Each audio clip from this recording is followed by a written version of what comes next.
지금의 시대에 은퇴를 했는데 이제 하우스푸어, 그러니까 주택 관련한 담보대출이 많아가지고 허덕이는 사람들 관련해서 대안이 있다라는 뉴스를 봤습니다.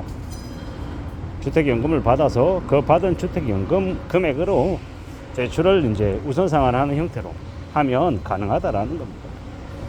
그래도 참 감사하죠.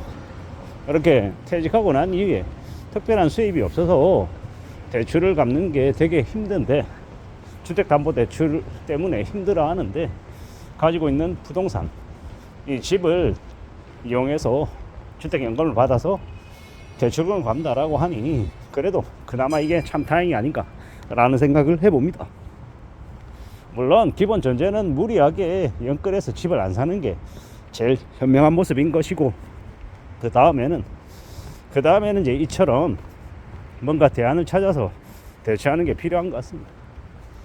근데 우리가 잘 생각해 보면 애시당초 무리하게 일을 벌렸다라는 거, 그 행위 자체가 이제 큰 화를 만들어내는 이제 시작점이었다라는 거. 그리고 우리가 자꾸 잊어버리는데, 이런 이제 무리한 것들은 언제든 큰 이제 충격으로 우리에게 다가올 수밖에 없다라는 겁니다. 이런 자신이 벌려놓고 누군가가 어떻게 해결해 주겠지, 이렇게 생각하는 사람들이 생각보다 많습니다. 그 누군가가 자신의 부모가 되기도 하고, 자신의 남편이, 자신의 아내가 자신의 자식이 되기를 바라는 참 한심한 인간들이 많더라는 겁니다. 우리가 세상을 살아가다 보면 내가 상식적이라고 남들이 다 상식적으로 생각할 거다, 이렇게 생각하면 오산이죠. 나와 다르게, 내 생각과 다르게 비상식적으로 생각하는 사람들이 꽤나 많더라는 겁니다. 이걸 우리는 잘 생각해 볼 필요가 있는 것 같습니다.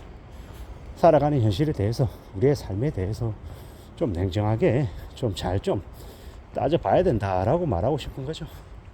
세상 살아가는 게 참 녹록지 않은 것 같습니다.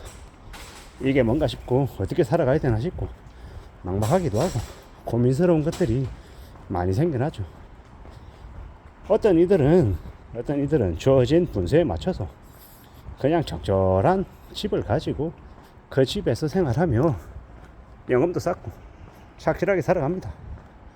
그렇게 살아가는 사람들은 또 그의 모습대로 또 지내는 것이고, 또 어떤 이들은 더 많이 갖겠다고 욕심을 더 부렸다가 자기가 자기 발등 찍어서 아까 처음 얘기한 것처럼 퇴직을 했는데도 이제 주택담보대출 빚이 많아서 되게 허덕이는 사람들, 이런 사람도 있더라는 겁니다. 우리가 어디에 속할지에 대해서는 우리 스스로 판단하고 스스로 생각하고 움직이는 게 좋겠다라는 겁니다. 꽤 오랫동안 안전하게 고액 연봉을 받으며 일할 수 있을 것처럼 착각하는 사람들이 생각보다 많더라. 근데 그런 자신의 바람, 자신의 기대가 여지없이 깨지면 이제 그때부터 머리가 아프기 시작한 겁니다. 그걸 우리는 잘 생각하며 지내야 되겠습니다. 살아가는 현실을 다 자기 해석대로, 자기 바람대로 계산하고 움직이는 것만큼 위험한 게 없는 것 같습니다. 어리석은 모습이죠. 답답하고 좀 우려스럽고 좀 걱정스러운 모습들이다 라고 생각합니다. 너무 안일하게 뭔가를 생각하고 결정하면 안 되겠다, 최대한 이제 부정적인 상황이 내게 닥칠 수 있다라는 걸 다 예상하고 다 따져보고 그리고 결정하는 게 좋을 것 같고요. 혼자 판단하고 혼자 결정하는 게 무리다라고 하면 가족 구성원 중에 가장 가까운 이와 좀 심도 있게 상의하고 결정하는 게 좋겠습니다. 그래야, 그렇게 지내야 길이 열리지 않겠나라고 생각합니다. 우리는 좀 마음을 단단히 먹고 지낼 필요가 있겠습니다. 좀 결심은 좀 다져야죠. 그래야 된다라고 봅니다. 그런 것들이 잘 좀 이렇게 실행이 될 때 우리가 좀 안전한 삶의 영역 속에서 지내지 않겠나라는 겁니다. 너무 만만하게, 너무 쉽게 뭔가를 기대하는 것만큼 위험한 게 없겠다라고 봅니다. 다들 어떻게 되겠지? 괜찮을 거야. 뭐 다들 너도 나도 전부 다 빚냈기 때문에 야 너도 그 정도 빚내는 거 괜찮아, 이런 식으로 주변 사람들하고 어줍잖게 비교해보고 괜찮다라고 얘기하는 사람들도 있습니다. 과연 그렇게 한다고 정말 괜찮은 걸까요? 아니죠. 괜찮지 않은 일들이 많이 발생할 겁니다. 참으로 우려스럽고 참으로 염려스러운 이야기들이 많이 나오고 있는 게 현실입니다. 잘 따져봐야죠. 잘 살펴야죠. 현실이 참으로 녹록치 않은데, 만만하지 않은데, 다들 좀 너무 쉽게 생각하고 쉽게 얘기하는 것 같습니다. 좀 궁리해야죠. 잘 따져봐야 될 것 같습니다. 만만하지 않겠다라고 봐야 될 것 같습니다. 지금을 살아가는 이 시대에 우리가 많은 생각들, 많은 고민들을 아마 할 것 같습니다. 잘 따져봐야죠. 잘 살펴야죠. 누가 뭐라 해도 지금의 시대에 많은 이들이 고민하고 걱정하고 염려하며 삽니다. 왜 고민하고 염려하고 걱정하며 살겠습니까? 자신의 일자리가 어떻게 될지 몰라서 지금 대출 이제 상환해야 되는 기간이 아직 15년 남았는데, 아직 20년 남아있는데 그걸 해결 못하면 어떡하나 라고 두려워하고 염려하고 걱정하는 사람들이 적지 않더라는 겁니다. 지금의 상황에서 만약에 자신이 대출이 없고 사는 게 좀 옥탑방이든 단칸방이든 뭐 어디에 살든 간에 빚만 없다라고 해도 그래도 버티고 지내고 하는 게 큰 어려움은 아닐 텐데, 뭐 지금 당장 벌어들인 돈이 그렇게 많지 않아도 빚만 없으면 그래도 눈치 안 보며 살아갈 수 있는데, 다들 뭐 어떻게 좀 크게 돈 벌어 보겠다고 욕심 부리면서 좀 빚을 과다하게 진 탓에 사람들이 다들 지금 힘들어하죠. 매우 힘겨워합니다.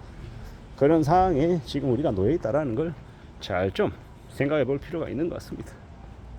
주택담보대출을 갚기 위해서 연금을 하려고 한다. 되게 유용한 방법인 것 같습니다. 또 어떤 이들은 아유 뭐 자기가 이렇게 오랫동안 개고생해서 이제 가진 집인데 그런 식으로 못하겠다 이렇게 마음먹는 사람도 여전히 있습니다. 빚을 내서 빚을 갚는다, 그건 용납이 안 된다 이렇게 생각하는 사람도 있습니다. 근데 저는 좀 답답한 게, 늘 자리를 보고 다리를 뻗는다고 자기가 그런 걸 거절할 수 있는 상황이 아닌데도, 그런데도 호기롭게 그런 이제 예의를 부리는 사람들이 있더라는 겁니다. 어떻게 되겠습니까? 뭐 각자 자기 판단, 자기 결정에 따라서 움직이는 거겠죠. 선택도 자기가 한 거고 그로 인한 책임도 자신이 지는 거죠. 근데 참 사람이 간사한 게 책임은 지고 싶지 않고 권리만 행사하고 싶어 하는 사람들이 있더라는 거죠. 그러면 어떻게 되겠습니까? 삶이 그냥 이제 뭔가가 균형이 깨지는 거죠. 책임을 지고 그 책임에 걸맞는 혜택을 받는 게 맞죠. 원하는 건 갖고 싶고 부담은 지기 싫은 이런 좀 도덕심보를 가진 이들이 있더라는 거, 그건 우리가 잘 좀 생각해 볼 필요가 있는 것 같습니다. 내 자신이 그런 생각을 하고 있는 건 아닌가라고 말입니다. 세상 살아가는 게 수월하지 않습니다. 쉽지 않죠. 어렵죠. 막막하죠. 그런 현실을 어떻게 좀 대응할지 잘 좀 생각해 볼 필요가 있는 것 같습니다. 그런 시대에 우리가 살고 있는 것 같다라는 겁니다. 이상입니다.